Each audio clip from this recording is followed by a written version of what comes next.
Bienvenue au Parlement européen à Bruxelles. La France frappée par les pires attentats de son histoire. Un réseau de terroristes liés à l'organisation de l'État islamique a semé la terreur sur son sol. Il a planifié des attaques coordonnées par plusieurs équipes depuis la Syrie, avec des ramifications, on le sait, en Belgique, voisine de la France. Les djihadistes ont traversé plusieurs pays européens sans être détectés. Du coup, François Hollande a demandé au 28 l'activation de la clause de solidarité militaire. Et vendredi dernier, les ministres de la Défense réunis à Bruxelles ont tenté de tirer les leçons de cette tragédie en renforçant les échanges de renseignements, contrôle des frontières, lutte contre le trafic d'armes. L'Europe tout entière est-elle en danger et pleinement solidaire? On va en parler aujourd'hui avec plusieurs députés européens. Sylvie Guillaume, bonjour. Vice-présidente du Parlement européen, députée des socialistes et démocrates. C'est le parti d'ailleurs de François Hollande en France, précisons-le, qui est au pouvoir. Vous êtes aujourd'hui face à Hilde Vautmans, bonjour. Bonjour. Députée européenne également de l'Alliance des démocrates et libéraux pour la Belgique, qui est évidemment sous le feu des projecteurs dans cette affaire. Vous êtes même criminologue et sociologue des religions, ce qui ne gâche rien, bien sûr. Marek Jurek, bonjour. Bonjour. Député européen des conservateurs et réformistes en Pologne. Je précise que vous êtes en coalition avec le parti qui vient d'arriver au pouvoir, en effet, Droit et Justice, oui, avec effectivement peut-être un infléchissement sur la question des migrants. On va en parler, bien sûr. Mais d'abord, Sylvie Guillaume, première question, cette attaque contre votre pays, la France, quelle leçon pour l'Europe? C'est d'abord à considérer que la France a été touchée, les Français. D'ailleurs, on a une pensée, je pense, émue à l'égard des victimes et de leurs familles, mais que ces événements pourraient avoir lieu partout en Europe. La fluidité des mouvements fait que maintenant, le terrorisme aveugle peut avoir lieu partout. Ce qui génère, je crois, doit générer un réflexe que j'espère le plus naturel possible, qui est un réflexe de solidarité de la part de tous les États membres de l'Union européenne, de manière à prendre en charge cette dimension collectivement, parce que, je le redis, c'est arrivé en France, ça peut arriver ailleurs, et on voit bien que nombreux de nos voisins, notamment la Belgique, ont été concernés par cela. Justement, elle est un peu pointée du doigt, la Belgique. Vous commenciez à le mentionner. La police belge avait interrogé avant les attentats les deux frères qui sont principalement concernés. Ils n'avaient pas été signalés au service de renseignement français. Ils ont pu acheter des armes sans être repérés en Belgique. La commune de Molenbeek est pointée du doigt pour sa dérive radicale. Taxer la Belgique de laxisme, c'est un peu exagéré ? Je pense que ça, c'est un peu exagéré. Je pense que la position de la Belgique, c'est vraiment central de l'Europe. Bruxelles, c'est la capitale de l'Europe. Et moi, je dis toujours, quand il y a des problèmes en Europe, tu le vois aussi aux capitales de l'Europe. Ça, c'est très clair. Je pense que les problèmes qu'il y a à Bruxelles, que Paris les a aussi, que peut-être Londres va les avoir aussi. J'espère pas, mais on ne sait jamais. Il les a eu déjà. Mais le point que vous allez mentionner, qu'on connaissait les deux frères, que l'information n'est pas partagée. Pour moi, c'est vraiment ma conviction qu'on doit élaborer CIA européen, obligatoire. Maintenant, les renseignements sont partagés entre la Belgique et la France et ça fonctionne très bien. Mais c'est à base... Ça ne fonctionne pas très bien quand même. Vous diriez que ça fonctionne très bien? Non, mais je veux dire, pour l'instant, comme c'est élaboré, ça fonctionne, mais on y va au niveau volontaire. Pour moi, ça doit être obligatoire et par tous les pays. Je pense malheureusement qu'il y a trop de registres différents d'échanges. Oui. J'en ai découvert encore dans la presse aujourd'hui. On peut échanger tout un tas de données entre pays européens à différents niveaux. Donc, je ne préconise pas quelque chose de complètement centralisé, ce qui ne serait pas opérant. Mais par contre, il y a sans doute un meilleur partage et j'ajoute un meilleur traitement. Oui. Parce qu'il y a la collecte, il y a l'échange et le traitement des différentes données qui existent. Ces attentats vus de Pologne, Marek Jurek, je rappelais que votre gouvernement, qui est depuis quelques mois conservateur, depuis quelques jours conservateur, en a profité de ces attentats pour dire qu'il ne souhaitait plus accueillir des réfugiés, puisqu'il avait peur que parmi eux se glissent des terroristes. Ce n'est pas la question de tirer de profit, parce que c'est la tragédie Ma première impression, après les informations sur l'attentat, c'était le même sentiment qu'après la catastrophe de Smolensk, que 100 personnes, et même plus, tuées. Cet attentat, c'était comme attaque pour mon pays. Ma deuxième pensée, c'était réfléchir la signification de cette attaque pour toute l'Europe, parce que ce déplacement de la guerre du Proche-Orient, de la guerre contre Daesh, au continent européen, qui touchait directement la France. Donc nous sommes dans une complètement nouvelle situation. Le problème de nouvelles vagues d'immigration, c'est l'autre chose, parce qu'il n'y a pas beaucoup de liaisons avec ces attentats à Paris. Et cette nouvelle vague d'immigration, cet attentat, c'est peut-être, dans certains sens, le réflexe des anciennes vagues d'immigration, parce que ce sont des fils des immigrés qui ont fait cet attentat. Alors, ce sont des personnes nées en Belgique, nées en France. Voilà, c'est ça. Mais du coup, le gouvernement a dit nous, on arrête de prendre les réfugiés. Il y en avait 160 000 qui devaient être répartis. Et on change de politique. Vous le déplorez un petit peu ? C'est un amalgame qui est totalement délétère. Peut-être que monsieur ne le fait pas, mais il a été fait d'une totale homothétie entre les migrants, qui sont des personnes réfugiées, et des terroristes. Je rappelle quand même que les personnes qui fuient la Syrie fuient précisément Daesh, fuient précisément ceux qui ont commandité les attentats en Europe. Donc on ne peut pas renvoyer ces gens vers leurs bourreaux, parce que c'est ceux qu'ils fuient. C'est très clair qu'on a deux grands débats en Europe pour l'instant. On doit vraiment avoir une solution pour tous les migrants, pour tous les réfugiés, et au même moment, on doit mieux protéger notre frontière extérieure pour que les extrémistes ne puissent pas entrer l'Europe. Ça, c'est deux débats distincts, mais qui ne sont pas distincts, en fait. Grande nouveauté quand même dans ce débat. Rappelons que le président de la République français l'a annoncé d'ailleurs lundi dans son grand discours devant le Congrès à Versailles. Il souhaite activer l'article 42.7 des traités, une clause de solidarité jamais invoquée encore et qui a reçu un soutien unanime. Le récit tout de suite de Myriam Amelal Lamas. Comment faire face à la menace terroriste sur le long terme sans épuiser les forces de sécurité ? Les attentats de janvier ont démontré que c'était mission impossible. Face à l'urgence, Paris demande l'aide de ses partenaires européens. C'est sans précédent, la France invoque l'article 42.7 du traité de Lisbonne, une clause selon laquelle un pays membre victime d'une agression armée sur son territoire doit obtenir aide et assistance de tous les partenaires européens. Même si aucune décision formelle n'a été adoptée, les 27 ont répondu présent. La France a demandé, comme vous le savez, de l'aide et de l'assistance en accord avec l'article 42.7 des traités européens.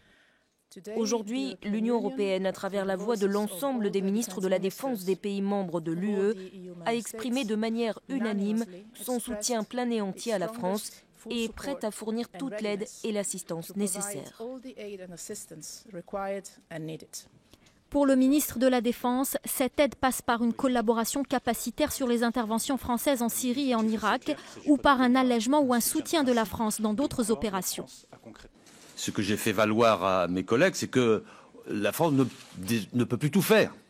Être à la fois dans le Sahel, être à la fois dans la République centrafricaine, être au Liban et être dans l'intervention de riposte sur le Levant et en plus assurer par ses propres forces la sécurité du territoire national. Cette disposition du traité est similaire à l'article 5 de l'OTAN, indiquant qu'une attaque contre un allié est une attaque contre tous. C'est celle-ci qui avait été invoquée après les attentats du 11 septembre 2001 aux États-Unis. Voilà, on ne sait pas vraiment en quoi consiste l'activation de cette clause. On l'a dit, c'est inédit. Mais la France pourrait demander d'alléger sa présence sur d'autres terrains d'opération. Elle est présente au Mali, en République centrafricaine, un peu partout. Sylvie Guillaume, maintenant, va y avoir négociation avec les autres pays européens ? J'ai découvert cette clause avec tout le monde, donc je vais l'éprouver avec tout le monde aussi. Mais je trouve qu'elle est bien pensée parce qu'elle signale plusieurs choses. Elle signale que, d'abord, la France s'est engagée au titre de ses valeurs dans beaucoup d'endroits et que ceci doit être mentionné. Cela veut dire que nous demandons à être accompagnés dans cette démarche et que ça fait valoir une clause de solidarité collective. Ça fait valoir aussi le fait que s'engager sur le terrain, c'est de l'argent, donc ça aura nécessairement un impact sur les finances collectives. Et je trouve que finalement, c'est une façon de montrer qu'on peut être solidaire dans un engagement. Je pense que ça soulèvera peut-être à plus long terme d'autres types de questions. Comme alors, par exemple, une sorte d'impensé depuis très longues solidaire, années. Mais jusqu'à où? Parce sur que la défense commune. Mais c'est ça, bien sûr, c'est ça. C'est là la pensée de la défense commune depuis longtemps. Alors la Belgique, la France, 6 pays en fait sont engagés dans la lutte contre l'État islamique, mais votre pays ne frappe pas en Syrie. La France et la Grande-Bretagne frappent en Syrie, ce sont les deux seuls. Est-ce que, par exemple, on s'attend à plus, effectivement, d'engagement en termes de frappe ou de choses comme ça sur la Syrie même? Tout ça dépend bien sûr de la demande spéciale qu'on va maintenant formuler et discuter entre les différents États membres. Mais c'est que pour moi, c'est très clair, et Mme Guillaume l'a dit aussi, pour moi, c'est vraiment le moment clé pour commencer à élaborer pas seulement une défense commune, mais vraiment une armée européenne. Est-ce que votre voisin est partant? Chez les Polonais, on se dit qu'on va s'engager davantage ou pas tellement?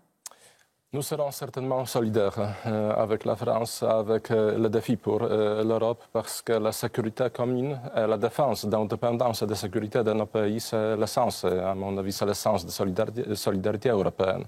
L'Europe n'existe pas seulement pour modifier la loi, mais pour nous défendre. Oui, mais quand la France demande aussi de la solidarité financière, d'alléger son fardeau financier, là, je sais que vous êtes dans le camp des rigoristes, vous n'êtes pas forcément pour.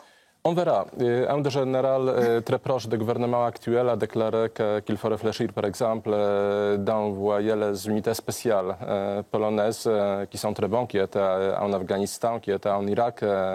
On peut réfléchir. Certainement, nous serons ouverts à la discussion parce que solidarité forte face aux défis, c'est l'essence. C'est l'essence de la solidarité européenne. Nous ne sommes pas pour recevoir des immigrés, nous sommes pour défendre nos pays. C'est sûr. Est-ce que votre voisine, quand elle entend les autorités françaises dire que le pacte de stabilité, c'est bien, mais maintenant qu'on a besoin de desserrer un peu les cordons de la bourse pour un pacte de sécurité, vous êtes convaincu en tant que libéral?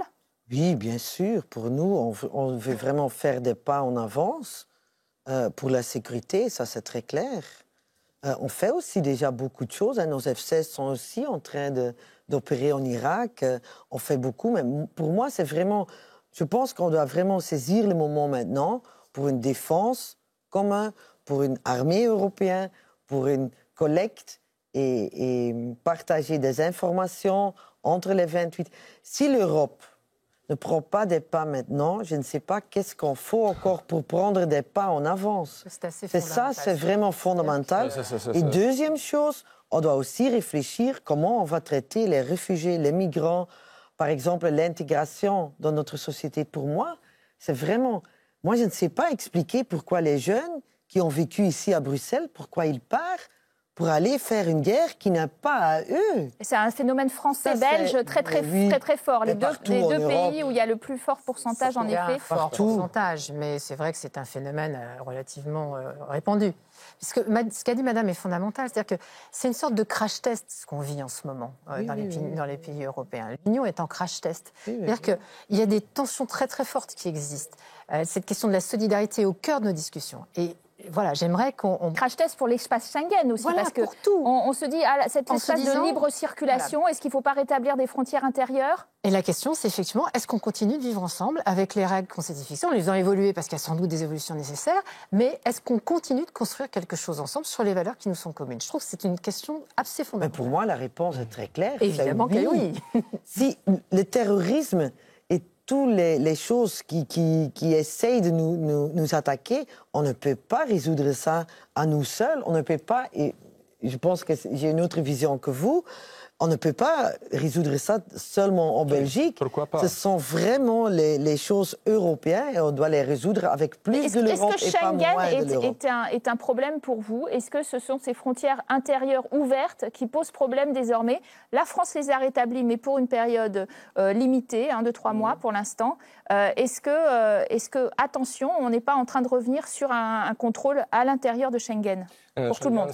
Schengen, c'est un grand profit pour nous, très populaire, parce que nous avons les frontières ouvertes avec l'Allemagne, etc. Mais à la fois, nous avons une des plus longues frontières extérieures de l'Union européenne. Parce que c'est Finlande, c'est Pologne que nous avons.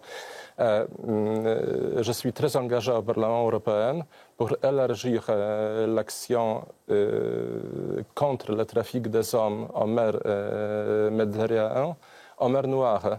Parce qu'un jour, nous pouvons avoir une nouvelle fronte ouverte d'immigration illégale par la mer Noire, des bords nord de Turquie.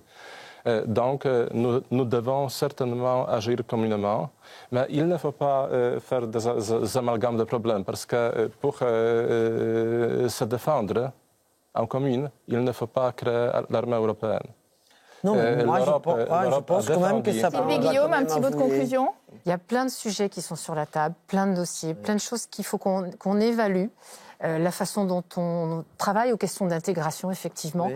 On n'en a pas beaucoup parlé, mais la question fondamentale de lutter contre la radicalisation, faire en sorte qu'on prévienne un certain nombre de dérives, qu'on agisse aussi sur ceux qui sont facteurs de discours de haine et qui finalement, pour certains esprits un peu fragiles, font assimiler l'islam à une religion de haine, ce qui n'est pas le cas. C'est le dévoiement de l'islam. Merci en tout cas de votre décryptage, très, très en profondeur en fait, de ces enjeux européens. Merci à vous de nous avoir suivis. Vous restez bien sûr en notre compagnie pour la seconde partie. On continue sur ce thème avec notre grand invité. À tout de suite, juste après la pause.